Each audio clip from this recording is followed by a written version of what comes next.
সাধারণ শিক্ষার্থীদের কোটা সংস্কারের দাবির আন্দোলনে ঢুকে সুপরিকল্পিতভাবে হামলা চালিয়েছে বিএনপি, জামাত ও জঙ্গি গোষ্ঠী। তারা দেশের উন্নয়ন প্রতীকগুলোতে বেছে বেছে হামলা চালিয়েছে, এমন মন্তব্য করেছেন তথ্য সম্প্রচার প্রতিমন্ত্রী মোহাম্মদ আলী আরাফাত। তিনি বলেছেন, সাধারণ ছাত্রদের দাবি এবং সরকারের অবস্থান প্রতিটি স্তরে ছিল একই রকম। ছাত্রদের সঙ্গে সরকারের যখন শান্তিপূর্ণ সমাধানের চেষ্টা করছিল, তখন বিএনপি, জামাত ও জঙ্গি গোষ্ঠী সারা দেশে ধ্বংসযজ্ঞ চালিয়েছে।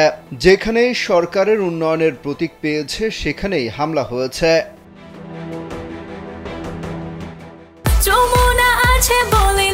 যমুনা রেফ্রিজারেটর, খাবার ফ্রেশ তো লাইফ জম্পেশ।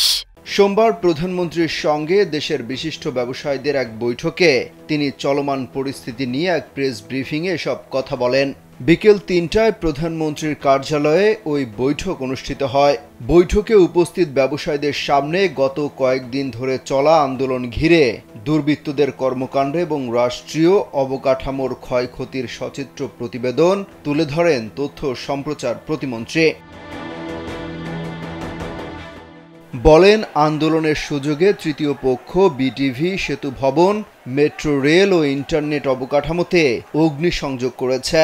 তৃতীয় পক্ষ অর্থাৎ বিএনপি, জামাত শিবির, জঙ্গিরা যে তাণ্ডব করেছে তা দমনে সরকারের শক্ত হতে হয়েছে। কোটা সংস্কারের দাবিতে আন্দোলনরত সাধারণ শিক্ষার্থী ও সরকারের অবস্থান অভিন্ন ছিল জানিয়ে তিনি বলেন, ছাত্রদের যে দাবি ছিল আর সরকারের কার্যক্রম একই জায়গায় ছিল। সরকার ছাত্রদের দাবি অনুযায়ী 2018 সালে পরিপত্র পুনর্বহালের জন্য অ্যাটর্নি জেনারেলকে আপিল বিভাগে একটি দরখাস্ত দেওয়ার নির্দেশ দিয়েছিল। তিনি বলেন, আন্দোলন ঘিরে যখন অগ্নিসন্ত্রাস এবং সরাসরি জঙ্গি আক্রমণ হলো, তখন বোঝা গেল সাধারণ ছাত্র এবং সরকারের অভিন্ন অবস্থানের বাইরে একটি তৃতীয় পক্ষ ঢুকে গেছে। ছাত্ররাও কিন্তু বলা শুরু করলো, অগ্নিসংযোগ, জঙ্গি আক্রমণ তারা করছে না। ছাত্ররা এ কথাও বলেছে, তারা কারো রাজনৈতিক স্বার্থ হাসিলের হাতিয়ার হতে চায় না।